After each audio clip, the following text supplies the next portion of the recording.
আসসালামু আলাইকুম। সকল বন্ধুরা কেমন আছেন? চলে আসলাম আমার ছোট বোনের বাড়ি।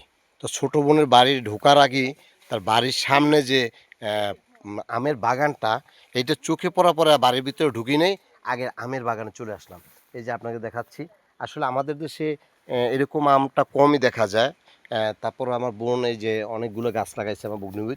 দেখেন, আপনাদের দেখানোর চেষ্টা করতেছি। আমি বাসার ভিতরে না ঢুকেই আমি ভিডিও করা শুরু করেছি, যে বন্ধুদেরকে আসলে দেখানো দরকার যে আসলে সব জায়গায় লাগাইলে এরকম আম হয়। হ্যাঁ, আরও বড় আম দেখাচ্ছি, অনেক আম আছে এখানে। দেখেন, এই যে আমার ছেলে, হ্যাঁ, আমার মেয়ে, সবাই কেউ ঢুকে না বাড়ির ভিতরে, সবাই আম আম দেখতেছে। কত বড় আম! হ্যাঁ, এই যে দেখেন, দেখতে পেরেছেন, অনেক আম। তো যাই হোক বন্ধুরা, থাকেন আমাদের সাথে, আরও নতুন নতুন ভিডিও দেখতে পাবেন। তা সবাই ভালো থাকবেন, সুস্থ থাকবেন। আল্লাহ হাফেজ।